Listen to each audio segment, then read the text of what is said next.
الحمد للہ وکفا وسلام علی عبادہ الذین اصطفیٰ اما بعد فاعوذ باللہ من الشیطان الرجیم بسم اللہ الرحمن الرحیم أَلَمْ يَجِدْكَ يَتِيمًا فَآوَى صدق الله العلي العظيم اللهم صل على محمد وعلى آل محمد كما صليت على إبراهيم وعلى آل إبراهيم إنك حميد مجيد اللهم بارك على محمد وعلى آل محمد كما باركت على إبراهيم وعلى آل إبراهيم إنك حميد مجيد اللهم صل على سيدنا محمد وعلى آل سيدنا محمد وأصحاب سيدنا محمد وبارك وسلم یا رب صلی وسلم دائما ابدا علی حبیبک خیر الخلق کلہم۔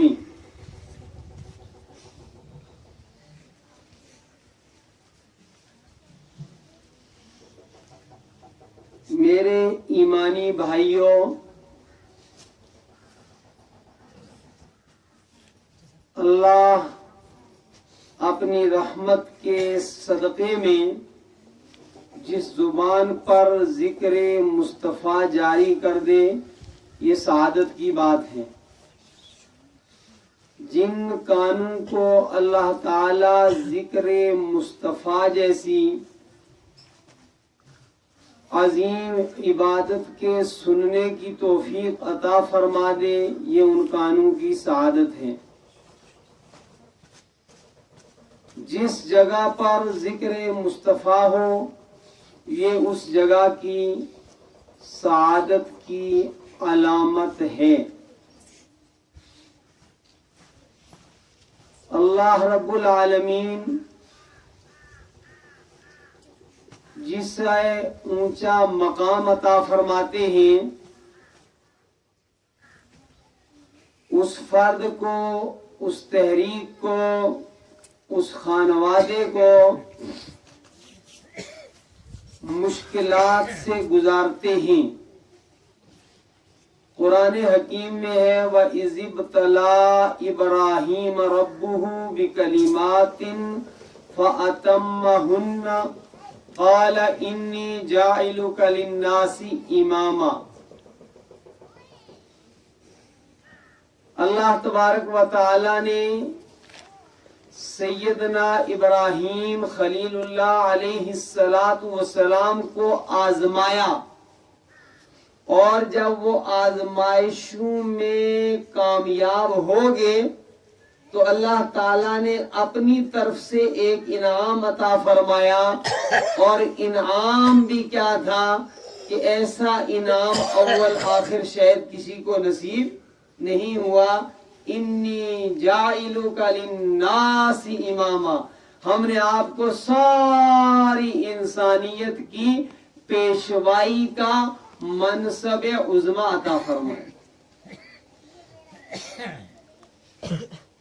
اور جب کوئی امتحان میں کامیاب ہو جائے، ایک تو یہ ہے کہ ممتحن اسے انعام دے، اور ایک یہ ہے کہ کامیاب ہونے والا اپنے لیے کوئی چیز پسند کرے اور اس کی مانگ کرے، اس کا سوال کرے، اس کی طلب کا اظہار کرے۔ تو ساری انسانیت کی امامت، ساری انسانیت کی پیشوائی، ساری انسانیت کی قیادت کا انعام تو رب کائنات نے خود ابراہیم علیہ السلام کو عطا فرمایا، لیکن ابراہیم علیہ السلام نے رب العالمین سے اپنی چاہت کا بھی اظہار کیا، اور اس چاہت کے اظہار میں یہ تھا ربنا وابعث فیہم رسولا منہم، اے پروردگار عالم تیری توفیق سے میں نے کعبۃ اللہ کی تعمیر کی، اور اب میری یہ تمنا ہے، میری تیرے دربار میں یہ درخواست ہے، وَابْعَثْ فِيهِمْ رَسُولًا مِّنْهُمْ، کہ انسانوں میں سے، میری ذریت میں سے ایک نبی پیدا فرما، اور کن اوصاف کن کمالات کا حامل ہو وہ نبی، یتلو علیہم آیاتک، تیرے قرآن کی آیتوں کی تلاوت کرنے والا ہو، وَيُعَلِّمُهُمُ الْكِتَابَ، اور کتاب اللہ کی تعلیم دینے والا ہو، وَيُزَكِّيهِمْ، اور انسانوں کے اندر کی ساری بیماریوں سے انسانوں کی کو شفا دینے والا ہو۔ تو رسول اکرم صلی اللہ تعالی علیہ وسلم کا ذکر خیر، حضور اکرم صلی اللہ علیہ وسلم کی سیرت طیبہ کے بیان کا آغاز عالم ارواح سے ہوا، اور پھر سیدنا ابراہیم خلیل اللہ علیہ السلام جو محمد الرسول اللہ صلی اللہ علیہ وسلم سے سینکڑوں سال نہیں ہزاروں سال پہلے دنیا میں تشریف لائے، انہوں نے بھی رسول اکرم صلی اللہ علیہ وسلم کی سیرت مبارکہ کا ذکر فرمایا کہ اس کردار کا، اس سیرت کا وہ نبی ہو، تلاوت کتاب اللہ کرنے والا ہو، کتاب اللہ کا علم سکھانے والا ہو، انسانوں کے کردار کو سنوارنے والا نبی ہو۔ گرم پانی۔ اور پھر حضرت عیسیٰ علیہ السلام نے فرمایا وَمُبَشِّرًا بِرَسُولٍ يَأْتِي مِن بَعْدِ اسْمُهُ احمد، کہ میں اپنے بعد آنے والے احمد نامی نبی کی خوشخبری دینے والا ہوں۔ چنانچہ حضور اکرم صلی اللہ علیہ وسلم کی سیرت طیبہ زمانی طور پر بھی ہزار سالوں سے بھی آگے بڑھ کر، جب ابھی ارواح کو اجسام نہیں ملے تھے، جب ابھی روحوں کو بدن کی دولت حاصل نہیں ہوئی تھی، تب بھی رسول اکرم صلی اللہ علیہ وسلم کی سیرت طیبہ کا تذکرہ شروع ہو چکا تھا۔ چنانچہ کسی شاعر نے کہا ہوئی پہلوئے آمینہ سے ہویدا، ہوئی پہلوئے آمینہ سے ہویدا، کہ آمینہ علیہ السلام کے بطن مبارک سے، شکم مبارک سے جناب رسول اکرم صلی اللہ علیہ وسلم کا ظاہری ظہور، یہ خلیل اللہ کی دعاؤں کا نتیجہ ہے، یہ عیسیٰ علیہ السلام کی بشارت ہے۔ اور خود نبی اکرم صلی اللہ علیہ وسلم نے فرمایا انا دعوت ابی ابراہیم و بشارت عیسیٰ و رویا امی التی رعت، کہ میں ابراہیم علیہ السلام کی دعا کا نتیجہ ہوں، میں عیسیٰ علیہ السلام کی بشارت ہوں، میں اپنی والدہ کی ان خوابوں کی تعبیر ہوں جو انہوں نے دیکھی تھی۔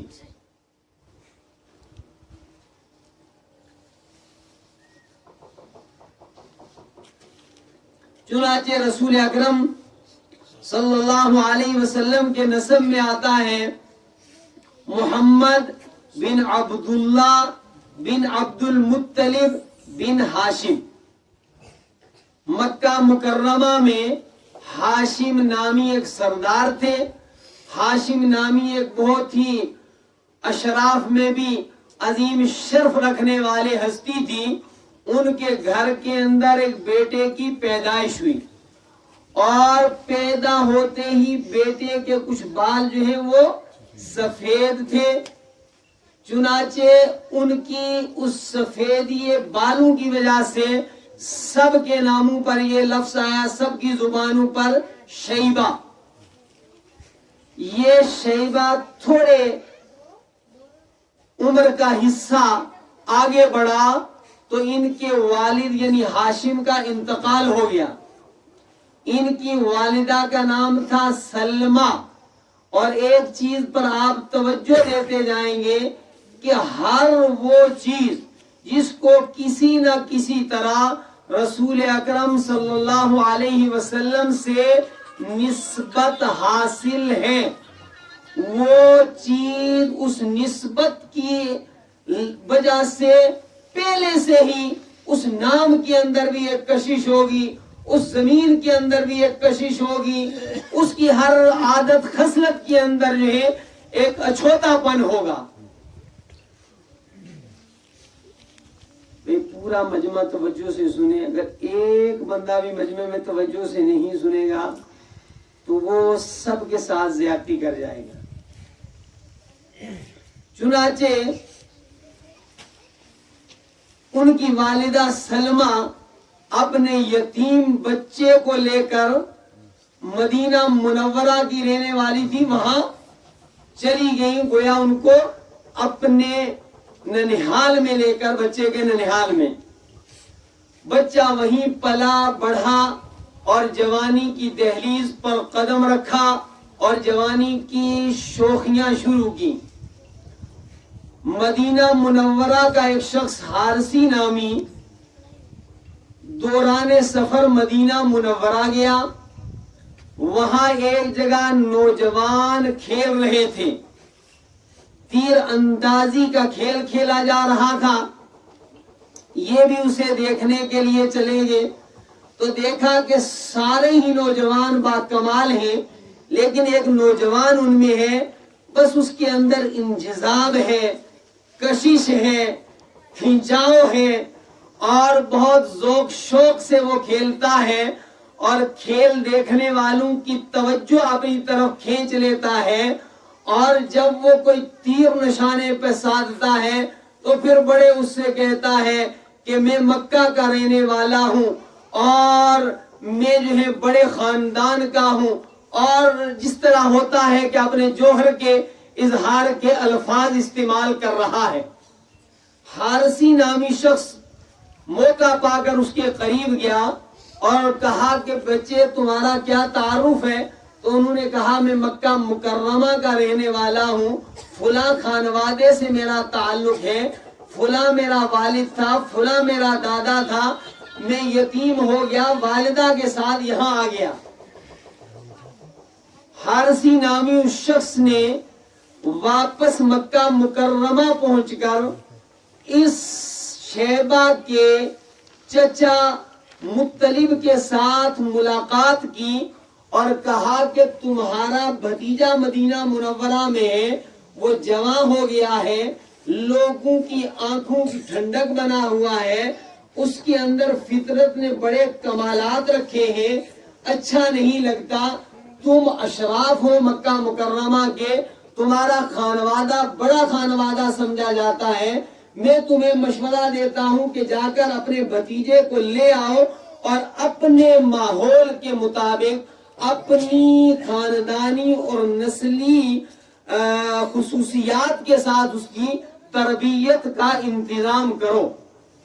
چنانچہ مطلب کو ان کی یہ بات بہت ہی مناسب معلوم ہوئی اور انہوں نے کہا کہ میں اس وقت تک آرام نہیں کروں گا جب تک جا کر اپنے بھتیجے کو لینا آؤں.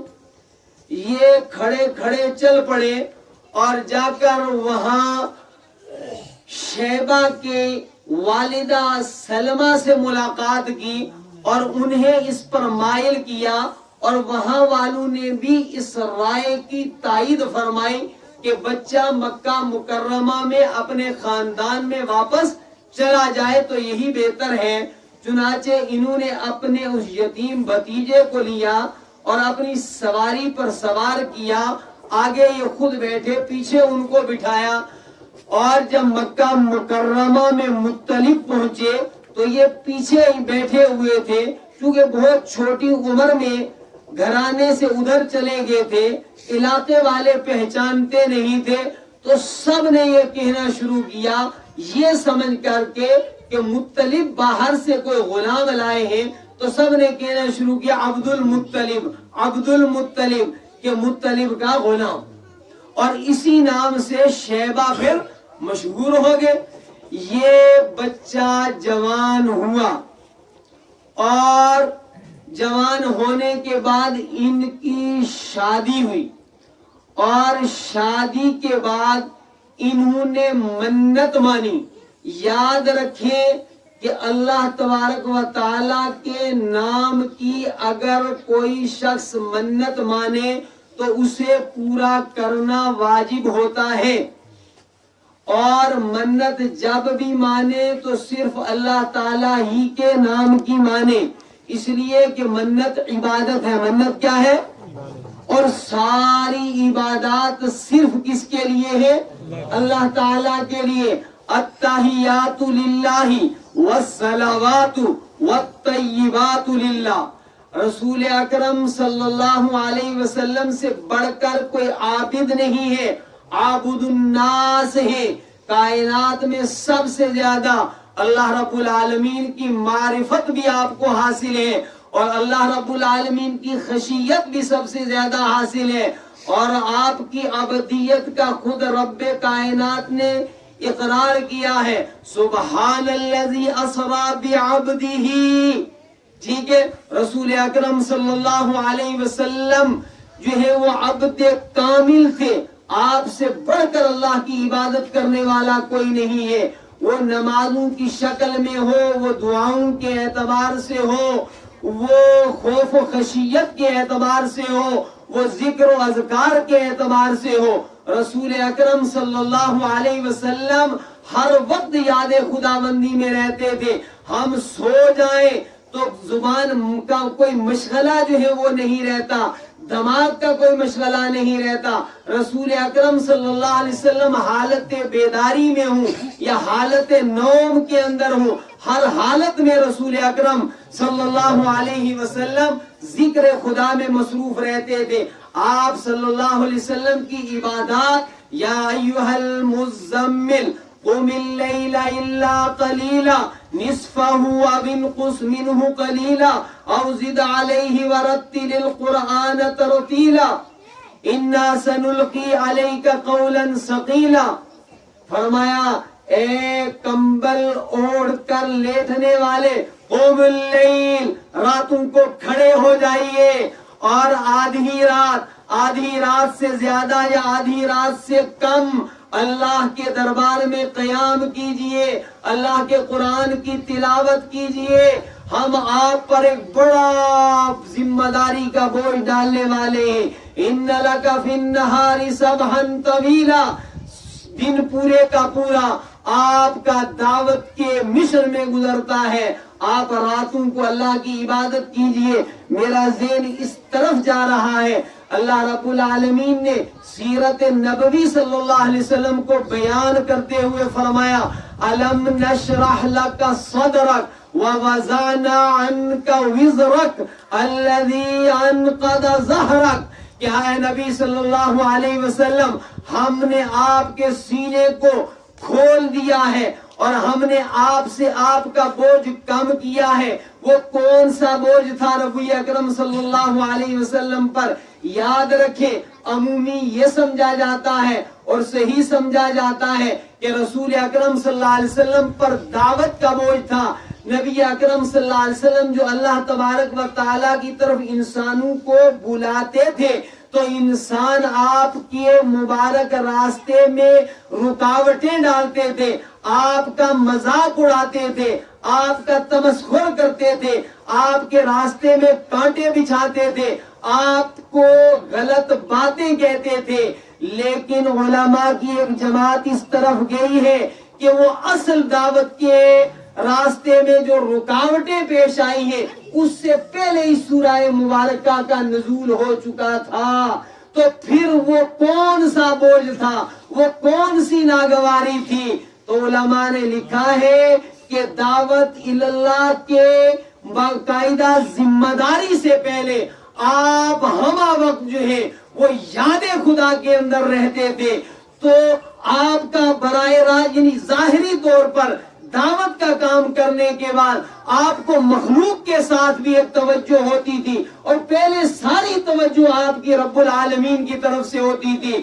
دعوتی کام کی وجہ سے اللہ کی طرف جو توجہ تھی وہ جب مخلوق کی طرف ہوتی تھی تو وہ جو ہر وقت آپ کی توجہ اللہ میں مخلوق کے اختلاط کی وجہ سے فرق پڑ گیا، وہ آپ صلی اللہ علیہ وسلم کے اوپر عجیب کیفیت گزرتی تھی کہ کہاں ہر وقت جو ہے وہ توجہ اللہ کی چاشنی، توجہ اللہ کی لذت، ذکر خدا کی مٹھاس حاصل ہوتی تھی، اور کہاں مخلوق کے ساتھ مشغول ہونا پڑا۔ صوفیاء کرام کی اصطلاح میں اسے کہتے ہیں سیر اللہ اور سیر عن اللہ۔ سیر اللہ، ہر وقت توجہ اللہ تبارک و تعالیٰ کی طرف، اور کیا لذت ہوتی ہوگی۔ وہ موسیٰ علیہ السلام کی تمنا تو یہ رہی ہوگی کوہ طور پر کہ ہم کلامی رب ہوتی رہے، بس اسی کے اندر وقت گزرتا رہے۔ سیدنا محمد الرسول اللہ صلی اللہ تعالی علیہ وسلم ہر وقت اپنے رب کے ساتھ جڑے رہتے تھے، اور اس سے بڑھ کر کوئی لذت نہیں ہو سکتی۔ شیخ عبد القدوس گنگوہی نور اللہ مرقدہ ایک بزرگ گزرے ہیں، مراقبہ کے اندر بیٹھے ہوئے تھے، بڑی توجہ کے ساتھ سنیں۔ مراقبہ کے اندر بیٹھے ہوئے تھے۔ مراقبہ کسے کہتے ہیں؟ گردن جھکا کر کے انسان ہر طرف سے کٹ کر کے خیالات کو یکسو کر کے اپنے رب کی یاد کے اندر مشغول ہو جائے۔ شیخ عبد القدوس گنگوہی رحمت اللہ علیہ آنکھیں بند کر کے، سر جھکا کر کے، خیالات کو سمیٹ کر کے اللہ اللہ اللہ کر رہے تھے۔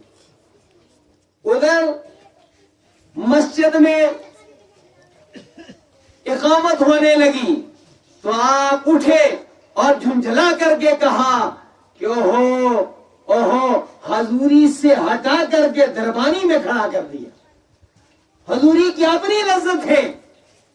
مثلا آپ جو ہے وہ امام صاحب قرات کر رہے ہیں اور آپ کو بڑی لذت حاصل ہو رہی ہے قرات کی، آپ کا جی چاہ رہا ہے کہ تلاوت ہوتی رہے، بات آگے بڑھتی رہے۔ دو صحابہ کرام رضوان اللہ تعالی علیہم اجمعین کی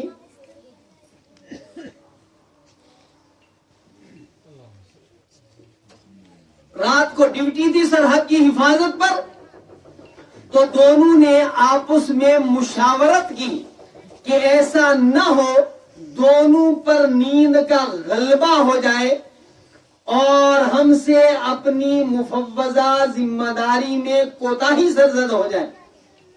ایک آرام کر لے اور ایک اپنی مفوضہ ذمہ داری کو نبھاتا رہے۔ تو جو ساتھی بیدار تھے انہوں نے سوچا کہ یوں ہی جو ہے وہ وقت کیوں گزاروں، 2 رکعت نماز کی نیت کی اور کلام اللہ کی تلاوت شروع کر لی۔ تلاوت کی لذت میں محو ہو گئے، اور ادھر سے تیر لگا، دشمن نے تیر پھینکا ان کے اوپر، خون بہنے لگا۔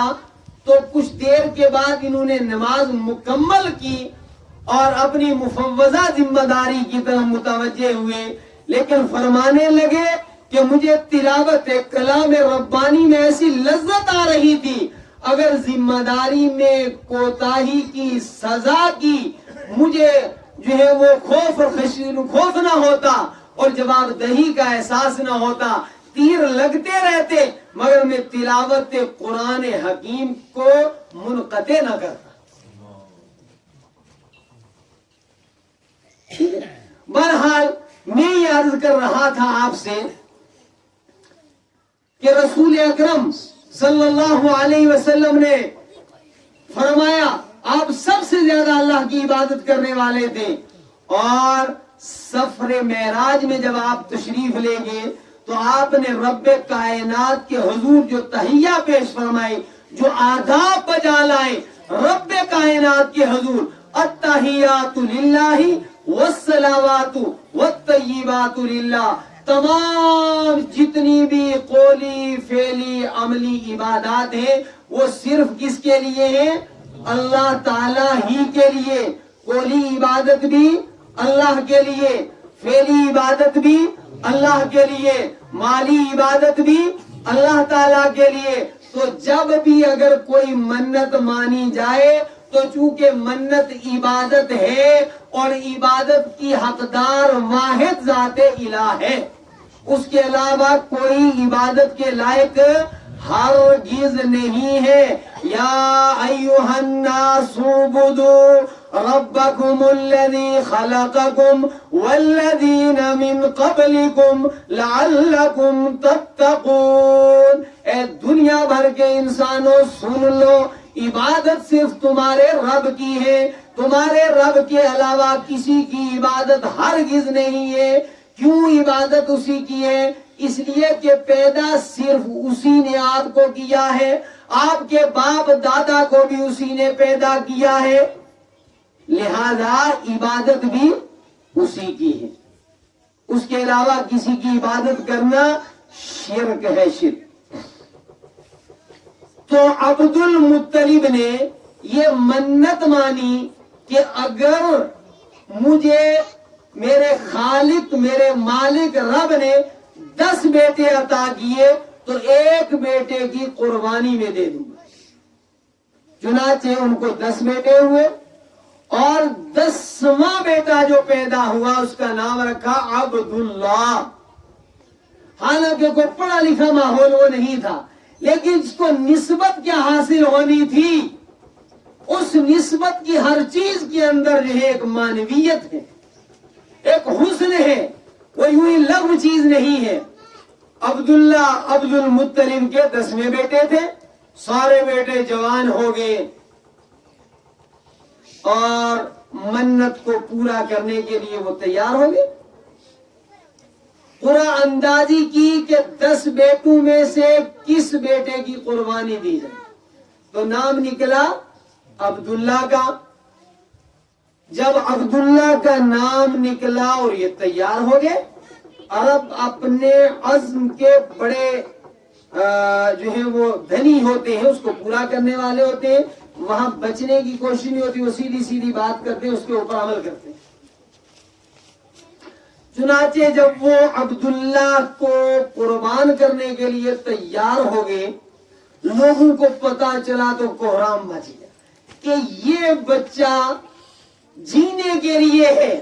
بہت سارے معاشروں میں کسی نوجوان کی موت ہو جائے تو آپ کہتے ہیں اوہ جینے کے لیے تھا جی. تو سب نے کہا نہیں، یہ تو جینے کے لیے ہے. چنانچہ طے یہ پایا اور اس وقت کا کوئی علم رکھنے والا عوامی رعایت سے بات کر رہا ہوں، مشورہ اس نے یہ دیا کہ ایسا کیا جائے، عبداللہ کو بچا لیا جائے، اس کی جگہ 10 اونٹ جو ہے وہ ذبح کر دیے جائیں. اگر غیبی اشارہ ہو تو انہوں نے کہا کہ ایک کاغذ فال پر لکھو 10 اونٹ اور دوسرے پر لکھو عبداللہ اور پھر قرعہ اندازی کرو. اب جب 10 اونٹوں کی اور عبداللہ کی قرعہ اندازی کی گئی تو نام عبداللہ کا آیا.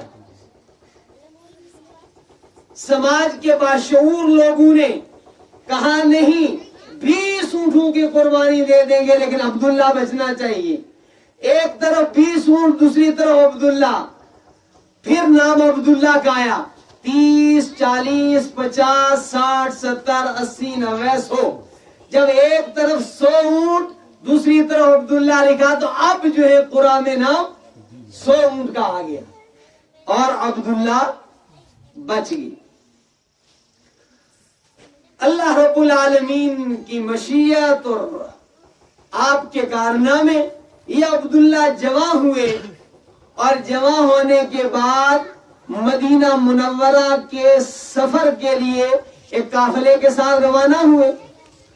اثناء سفر میں فاطمہ نامی ایک حسین و جمیل عورت سے ملاقات ہوئی. اس حسینہ نے ان کو اپنی طرف نکاح کے لیے مائل کرنے کی کوشش کی. چنانچہ عبداللہ نے صاف انکار کیا کہ ہماری معاشرتی خاندانی نسلی روایات کے خلاف ہے یہ بات کہ من مرضی کے سودے ہوں. ویسے حدیث میں بھی ہے، اس کا خیال رکھنا چاہیے. لا نکاح الا بولی من نکاح بغیر اذن ولیھا فنکاحھا باطل باطل باطل. یہ من مرضی کے سودے کچھ دنوں کے بعد نکاح ثابت نہیں ہوتا، دھوکے ثابت ہوتے ہیں. بہرحال فقہی مسئلہ اپنی جگہ ہے، لیکن یہ ضروری ہے کہ بچہ بچی کے ورثاء، ان کے اولیاء کی مرضی نکاح کے اندر شامل کی جائے، تبھی مقاصد نکاح اچھی طرح حاصل ہو سکتے ہیں. ورنہ ٹائیں ٹائیں فش اور آج کی خوشیاں کل زندگی بھر کے رونے میں تبدیل ہو جاتے ہیں. یہ ایک سماجی برائی کی طرف اشارہ تھا. انہوں نے انکار کر دیا. اس کے بعد اس نے کہا کہ اگر نکاح جو ہے وہ ناممکن ہے تو آپ اسی طرح میرے ساتھ تعلق قائم کر لیں. تو انہوں نے فرمایا کہ یہ تو خیال بھی نہیں میں کر سکتا کہ جو چیز انسانیت کے لیے عیب ہے اس کے اندر میرا ابتلا ہو.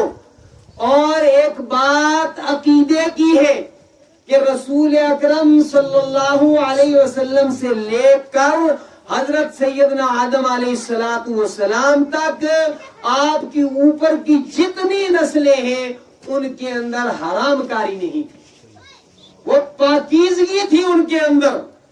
امام الانبیاء ہے جناب، یہ کسی ایرے گہرے نتھو گہرے کا معاملہ نہیں ہے. وہ پاک اسلام تھے. چنانچہ بات نہیں بنی اور عبداللہ روانہ سفر ہوئے، مدینہ منورہ پہنچے تو وہاں ایک قبیلہ تھا بنو زہرہ. قبیلے کا نام بھی دیکھیں. ہر وہ چیز میں نے شروع میں کہا تھا کہ آپ خود توجہ دیتے جائیے. جس چیز کی نسبت نبی اکرم صلی اللہ علیہ وسلم کے ساتھ جڑنے والی تھی اس میں ایک معنویت ہے، اس کے اندر ایک خوبصورتی ہے، اس کے اندر ایک کشش ہے، جاذبیت ہے، کھینچاؤ ہے، رکھ رکھاؤ ہے. چنانچہ قبیلہ بنو زہرہ کی ایک خاتون آمنہ کے ساتھ آپ کا نکاح ہوگی. یہ مکہ مکرمہ واپس آئے.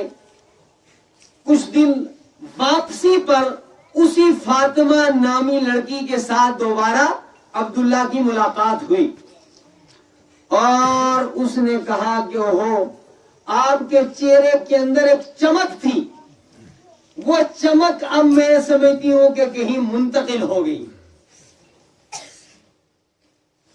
آپ مکہ مکرمہ پہنچے، کچھ مہینے گزرے. عربوں کو اللہ تعالیٰ نے جو نعمتیں دی تھی اور عربوں پر جن نعمتوں کے احسان کا رب العالمین نے تذکرہ فرمایا ہے ان میں ایک تجارت ہے. لِإِيلَافِ قُرَيْشٍ إِيلَافِهِمْ رِحْلَةَ الشِّتَاءِ وَالصَّيْفِ فَلْيَعْبُدُوا رَبَّ هَذَا الْبَيْتِ الَّذِي أَطْعَمَهُم مِّن جُوعٍ وَآمَنَهُم مِّنْ خَوْفٍ. اللہ تعالیٰ نے اہل مکہ کو ایک تو کعبۃ اللہ کی نعمت عطا فرمائی تھی جس کی وجہ سے لوگ ان کے وہاں آتے بھی تھے اور یہ کہیں جاتے تھے تو کعبۃ اللہ کا پڑوسی ہونے کی وجہ سے لوگ دنیا بھر میں ان کا احترام کرتے تھے، ڈاکو انہیں نہیں چھیڑتے تھے.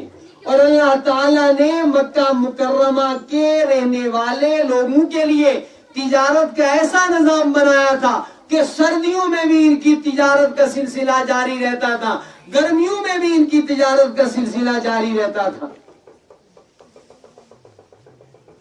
چنانچہ اکثر لوگ جو ہے وہ تجارت کے لیے جایا کرتے تھے تو عبداللہ بھی ایک قافلے کے ساتھ ملک کے شام کی طرف تجارت کرنے کے لیے روانہ ہونے لگے.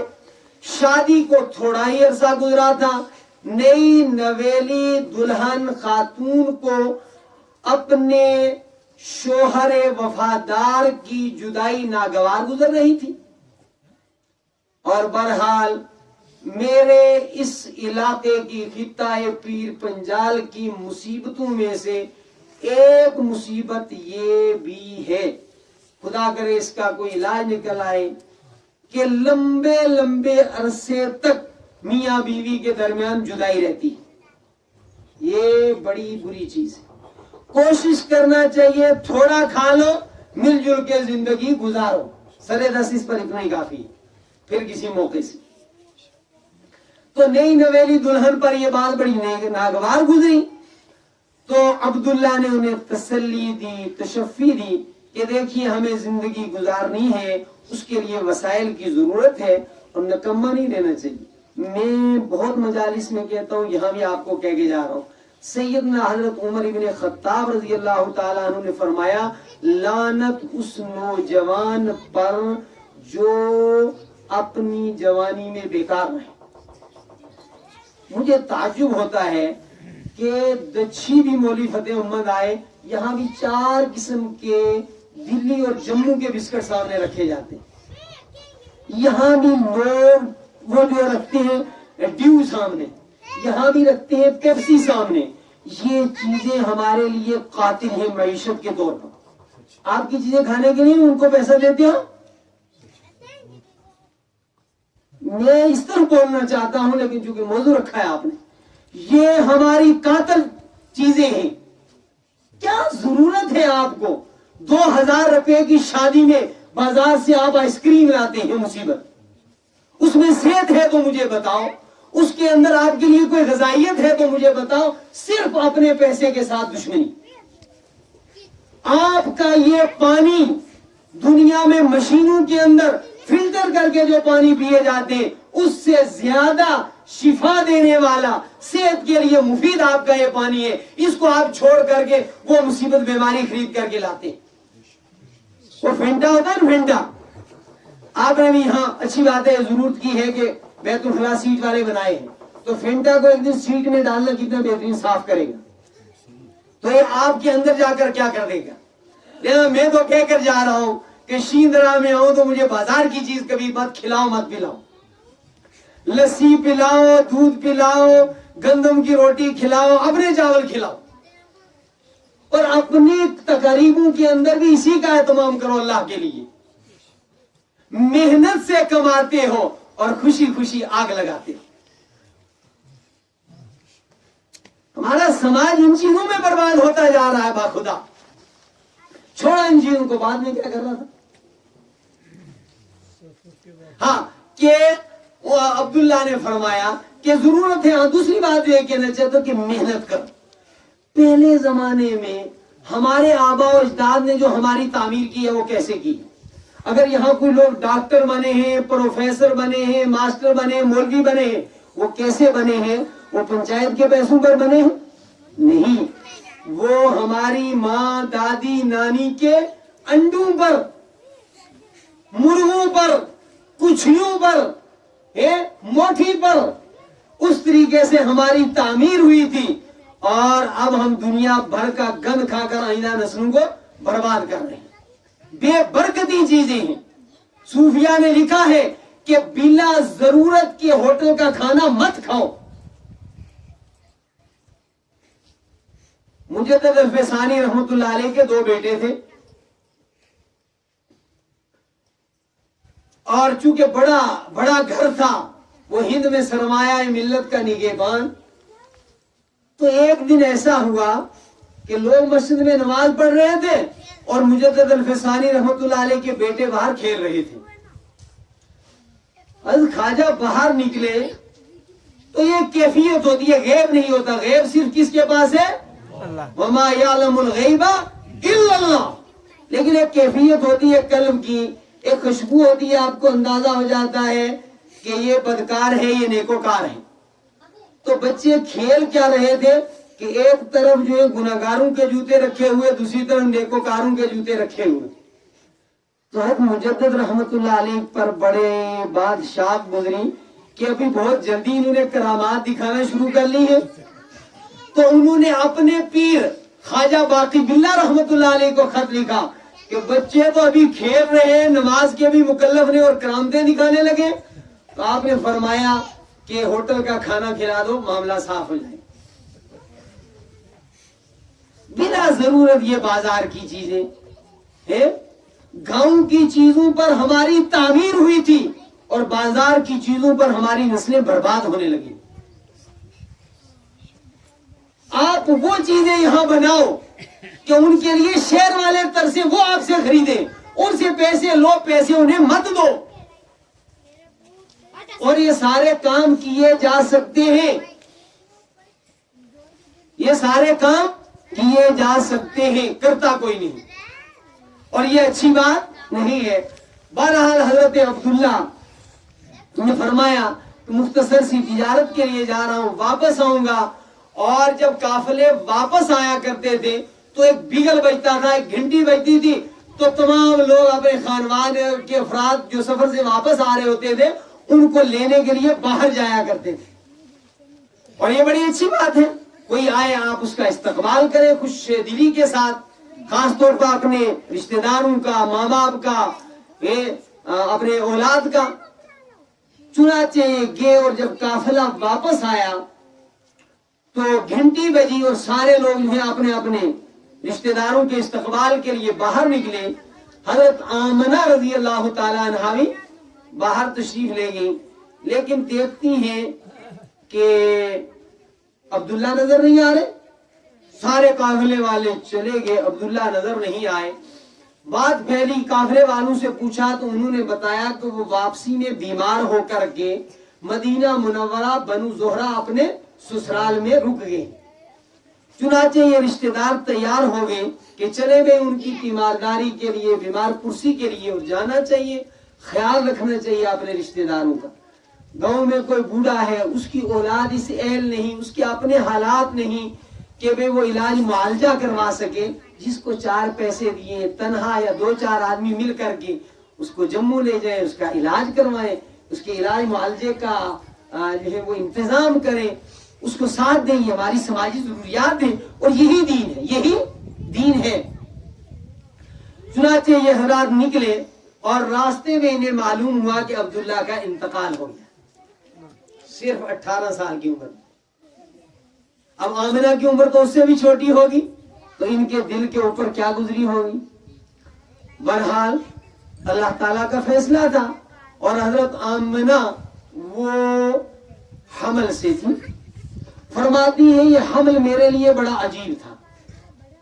فرمایا میں کبھی گزر رہی ہوتی تو درختوں کی ٹہنیاں میرے قریب آ جاتی, میں دھوپ ہوتی تو میرے اوپر ابر آ جاتا, میں پانی لینے چشمے پر جاتی تو پانی اوپر آ جاتا, میں واپس ہوتی تو پانی ڈون چلا جاتا. اور یہاں تک کہ جو وضع حمل کا وقت قریب آ رہا تھا تو آپ کے جسم سے خوشبو آنے لگی. بعض قریبی ہمدرد رشتہ داروں نے وہ کہلوایا بھی عبد المطلب کو کہ آپ کی بہو جو ہے وہ اس وقت میں خوشبو استعمال کرتی ہے, جبکہ وضع حمل کے قریب تو اس معاشرے میں بھی عطر استعمال نہیں کیا جاتا تھا. اور ہماری عورتوں کے لیے بھی عطر لگا کر شادی کی تقریبات میں جانا, شادی کی تقریب سے منع نہیں کرنا, میں نہ افراد کر رہا ہوں نہ تفرید کر رہا ہوں. آپ دوست احباب کے ہاں, متعلقین کے ہاں, رشتہ داروں کی خوشی میں ضرور جا سکتی ہیں عورتیں بھی, پردے کے اہتمام کے ساتھ, پردے کے اہتمام کے. جنازوں پر بھی جا سکتی ہیں پردے کے اہتمام کے ساتھ.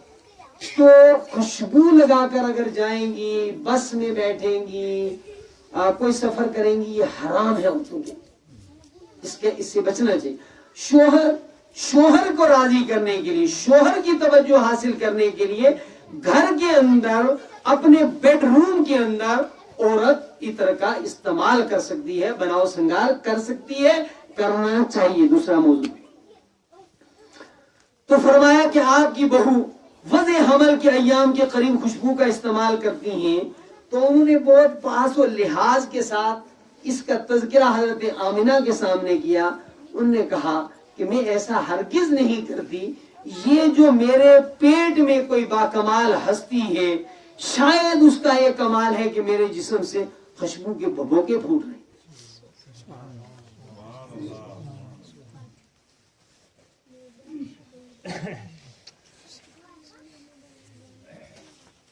چنانچہ رسول اکرم صلی اللہ علیہ وسلم کی ولادت ہوئی. بہت ساری کڑیاں چھوڑتا جا رہا ہوں. پھر عرب معاشرے کے مطابق آپ کو دیہات میں عورتیں لے جاتی تھی اور وہاں بچوں کی پرورش کرتی تھی, دودھ پلاتی تھی.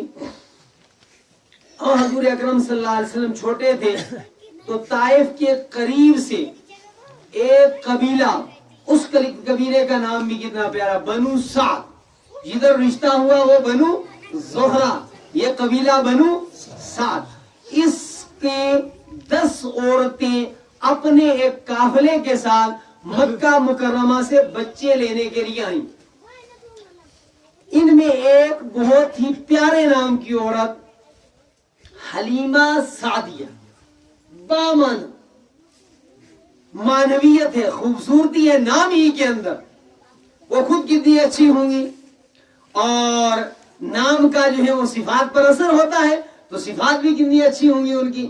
یہ لینے کے لیے جب روانہ ہوئی 10 نفری قافلہ, تو ان میں حلیمہ سعدیہ اور ان کے شوہر بھی تھے. ان کے پاس ایک اونٹنی تھی, ایک گدھا تھا.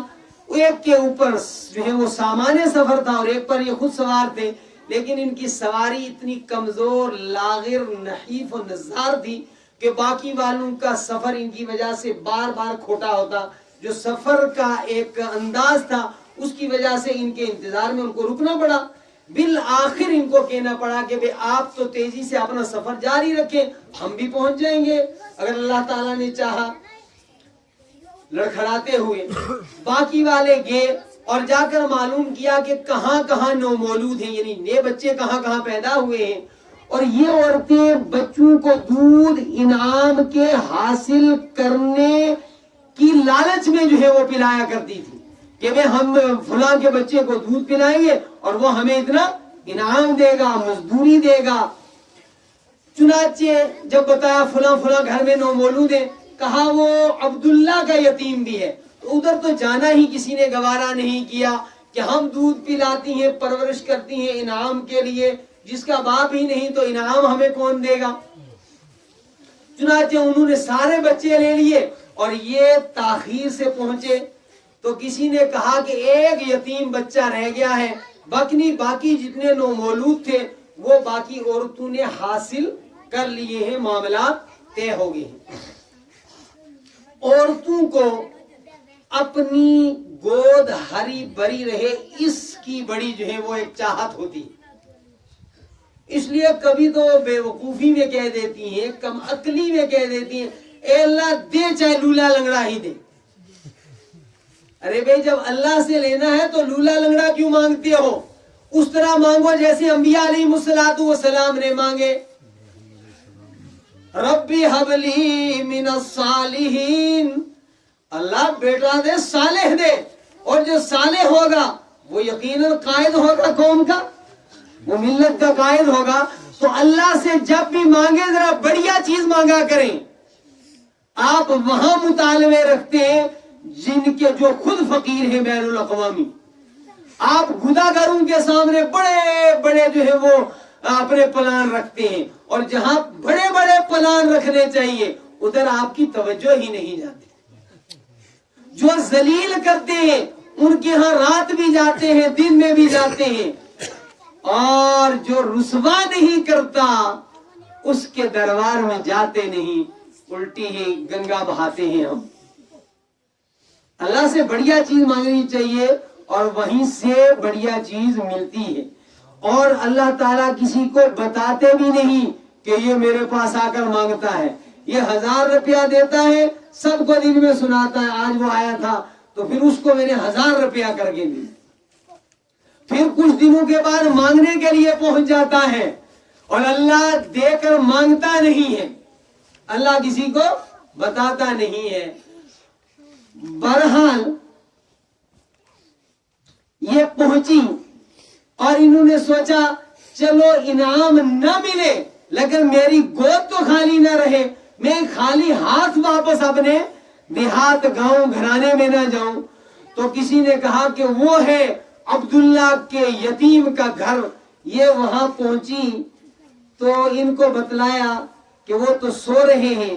یہ آگے بڑھی اور یہ نومولود در یتیم کائنات انسانی ہی کا نہیں بلکہ خود رب کائنات کا اور کائنات کا محبوب جو ہے وہ آرام فرما رہے تھے، اوپر ایک چادر پڑی ہوئی تھی۔ تو انہوں نے جو جا کر رسول اکرم صلی اللہ علیہ وسلم کے چہرہ انور سے چادر ہٹائی تو پیچھے ہٹ گئی، ہیبت ہو رہی کسی کی، اور پیچھے ہٹ کر جو پھر نظر ڈالی تو رحمت دو عالم صلی اللہ علیہ وسلم کے مبارک ہونٹوں سے ایک مسکراہٹ جو ہے وہ طلوع ہوئی۔ بس پھر تو یہ دیکھتی ہی رہ گئی اور اپنے شوہر سے گویا کہنے لگی کہ اور کچھ ملے یا نہ ملے لیکن ایسی مسکراہٹیں مل گئی ہیں کہ جو مسکراہٹیں کہیں اور نہیں مل سکتی۔ اپنے شوہر سے کہا کہ بچے ہمارے ہاں بھی ہیں، بچے ہم نے اور بھی دیکھے ہیں لیکن ایسا بچہ کبھی نہیں دیکھا۔ حضرت آمنہ نے کہا کہ تم تو دیہات کی رہنے والی ہو، میں مدینہ منورہ کی رہنے والی ہوں، یثرب کی۔ میں نے کم از کم دنیا کے 2 عظیم شہر دیکھے ہیں، میں نے شہروں میں ایسا کوئی بچہ نہیں دیکھا۔ اور عبد المطلب نے کہا کہ تم تو صرف 2 شہروں کو جانتی ہو، میں نے تجارت کے سلسلے میں کئی ممالک کے سفر کیے ہیں، ایسا بچہ میں نے بھی نہیں دیکھا ہے۔ اور کہنے والے نے کہا کہ جبریل نے کہا ہوگا تم نے کیا دیکھا، میں نے آدم سے لے کر اب تک کروڑا کروڑ انسان دیکھے، صدیوں ہو گئی مجھے بچوں کو دیکھتے ہوئے، میں شرق و غرب شمال و جنوب میں نے بچے دیکھے ہیں۔ آفاقہا گردیدام مہرے بوتام ورزیدام بسیار خوبا دیدام لیکن تو چیزیں دیگری۔ رخ مصطفیٰ ہے وہ آئینہ، رخ مصطفیٰ ہے وہ آئینہ کہ اب ایسا دوسرا آئینہ نہ ہماری بزم خیال میں، نہ دکانیں آئینہ ساز میں۔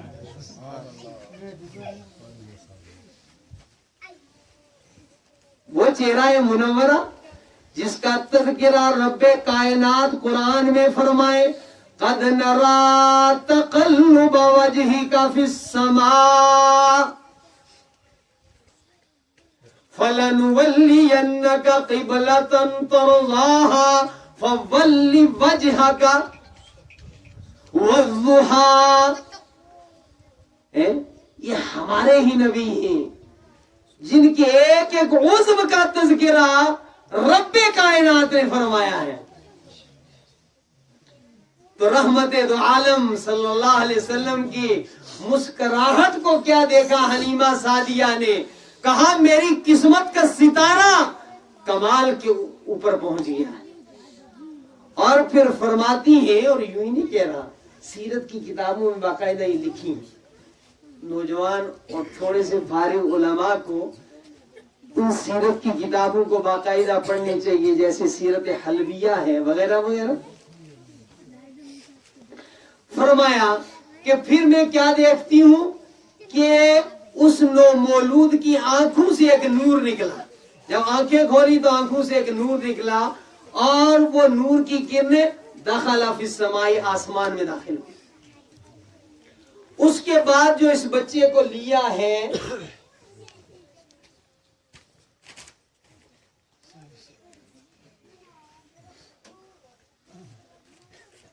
اور وطن کی طرف واپسی میں روانگی کے لیے حلیمہ سعدیہ کے شوہر سواری پر بیٹھے، پیچھے بیوی کو بٹھایا حلیمہ سعدیہ کو، اور حلیمہ سعدیہ نے اس نومولود کو اپنی گود میں لیا۔ سواری چل نہیں رہی ہے، اترتے ہیں سواری نے چلنا شروع کر دیا، دوبارہ بیٹھے سواری رک گئی۔ سمجھے یہ معاملہ کیا ہے؟ پھر سوچا، اٹکل لگائی اور بیوی کو آگے بٹھایا تو سواری چلنا شروع ہو گئی. تو سمجھے کہ یہ کوئی بابرکت بچہ ہے، اسی کی سواری چلے گی جو اس کو آگے رکھے گا، جو پیچھے رکھے گا اس کی سواری. سن لو، لکھ لو. میں اپنے خطیبانہ انداز سے ہٹ کر کہہ رہا ہوں، اس کا تقاضا اس جگہ پر کچھ اور تھا. اللہ میرے دل میں بھی اتارے، آپ کے دل میں. اسی کی نسلوں کی بہاریں قائم رہیں گی جو محمد الرسول اللہ کو آگے رکھے گا. اس شادی میں کوئی برکت نہیں ہو سکتی جس شادی میں نبی کو پیچھے رکھا جائے، کنجروں کو آگے رکھا جائے.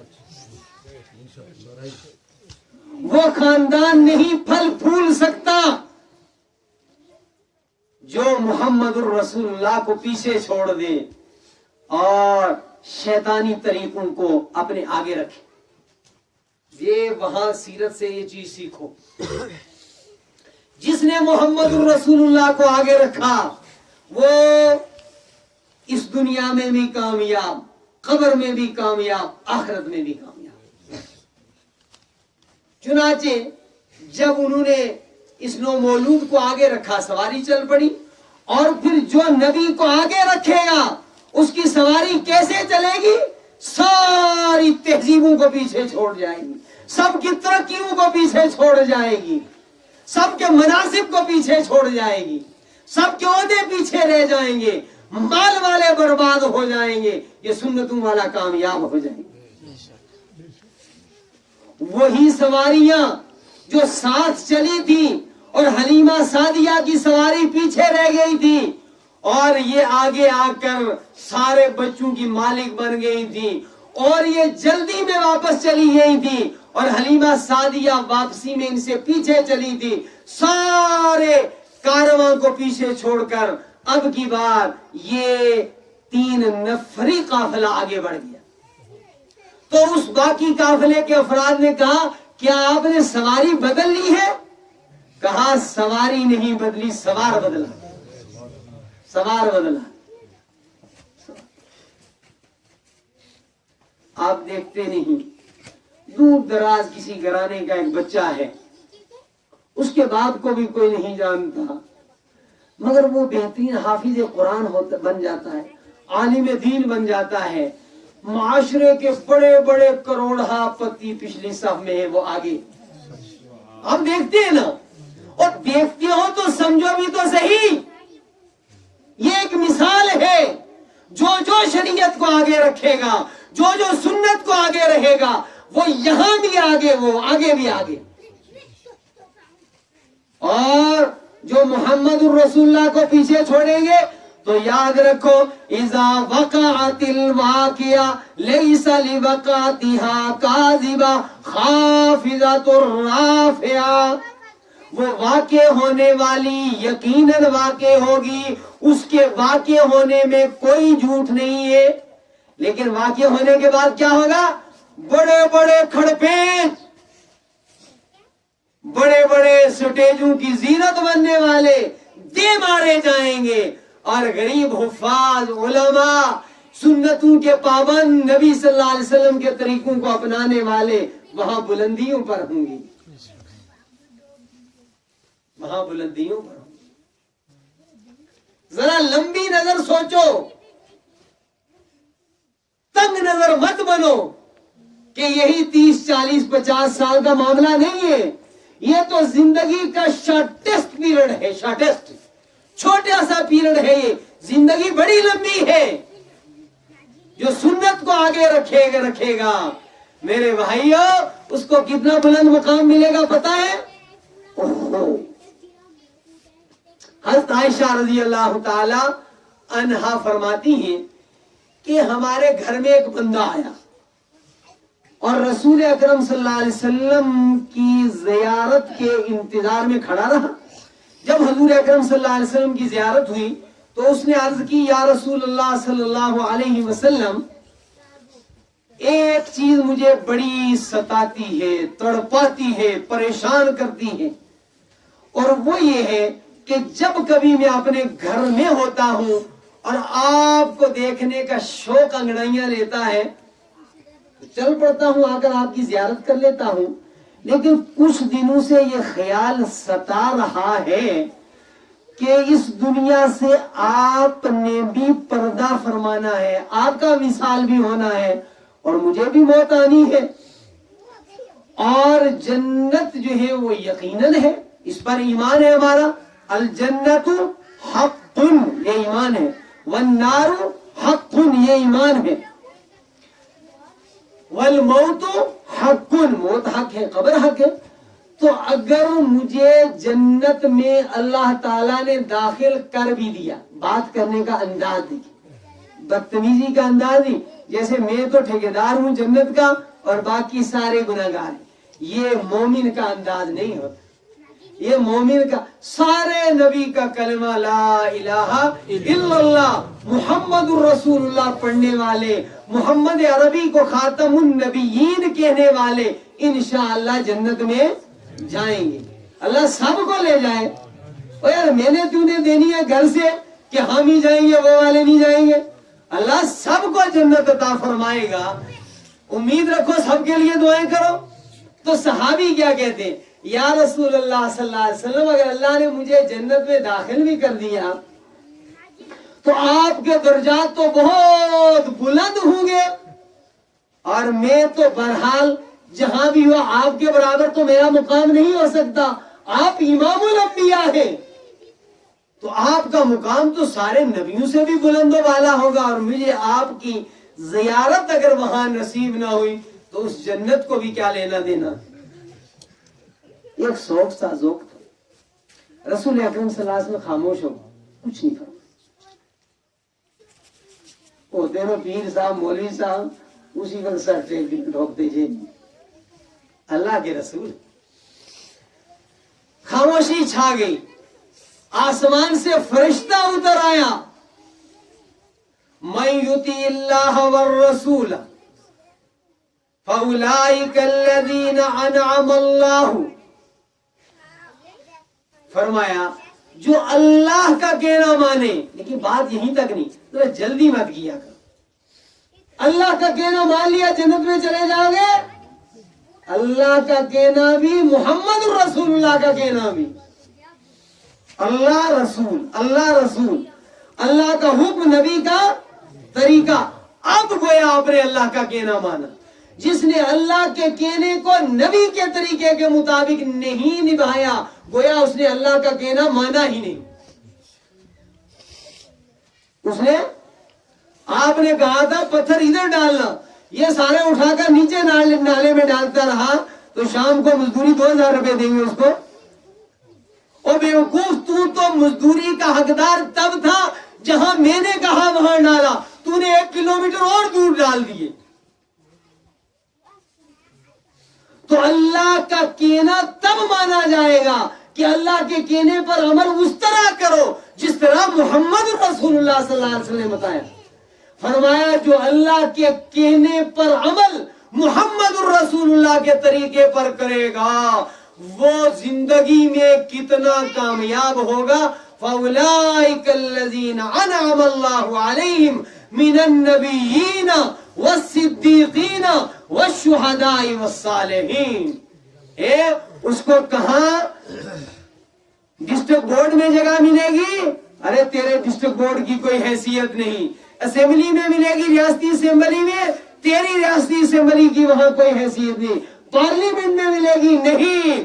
اسے جس نے اللہ کے حکم کو نبی کے طریقے کے مطابق نبھایا، فرمایا اسے جنت الفردوس میں ساتھ ملے گا انبیاء کا، ساتھ ملے گا صدیقین کا، رفاقت ملے گی نیکوں کی، رفاقت اور مصاحبت ملے گی شہداء کی.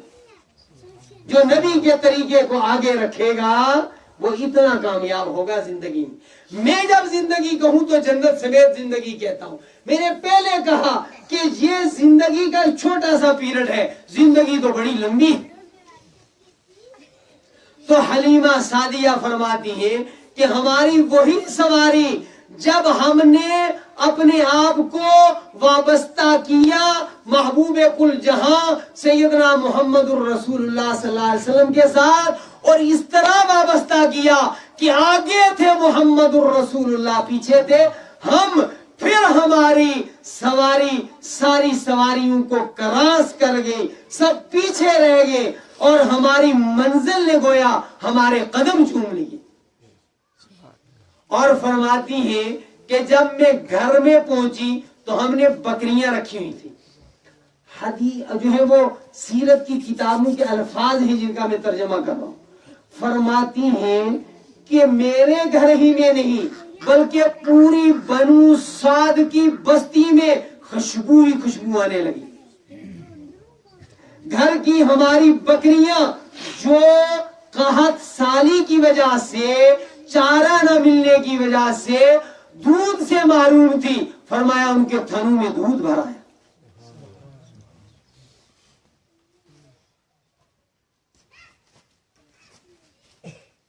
فرماتی ہیں ہمارے گھر کی بکریاں جہاں چرنے جاتی تھی اس رکھ میں گھاس ہی گھاس تھی۔ فرماتی ہیں نبی صلی اللہ علیہ وسلم کی ایک بہن تھی حلیمہ سعدیہ سے شیمہ۔ فرمایا کہ ایک دن شیمہ کو گھر والوں نے جب کہا کہ بکریاں لے جاؤ تو شیمہ کہنے لگی ہاں بکریاں لے جاؤں گی، لیکن میرے بھائی محمد کو بھی میرے ساتھ بھیجو۔ محمد کائنات میں سب سے زیادہ جس کی تعریف کی جائے اسے کیا کہتے ہیں؟ محمد، سب سے زیادہ جس کی تعریف کی جائے۔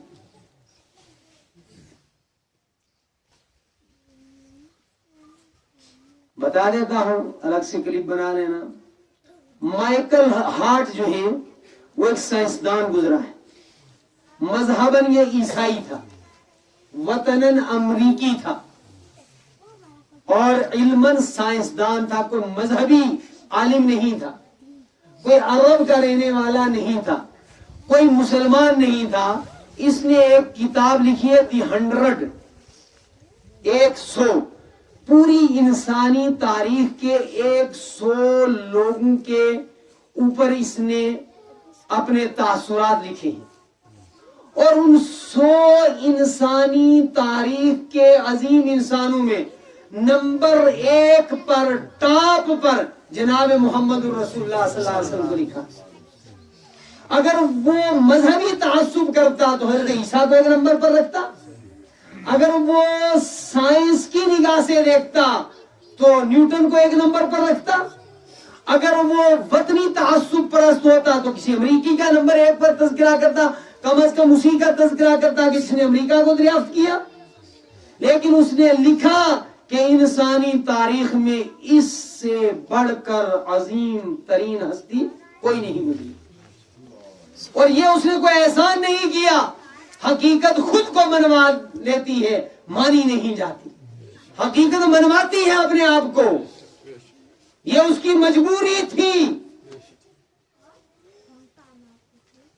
تو شیما کو کہا کہ جاؤ بکریاں لے جاؤ، کہا وہ اس سے بات آئی تھی کہ محمد جن کی ہر آدمی تعریف کرے، آسمان والے تعریف کریں، خالق آسمان تعریف کرے، مسلمان تعریف کرے، عیسائی تعریف کرے، یہودی کرے، ہندو کرے، توریت میں تذکرہ ہو، زبور میں تذکرہ ہو، انجیل میں تذکرہ ہو، اور پہلے نبی جس پر ایمان لائیں اور عالم ارواح میں جس کی رسالت نبوت کو ماننے کے لیے رب نبیوں سے بھی اقرار کروائے،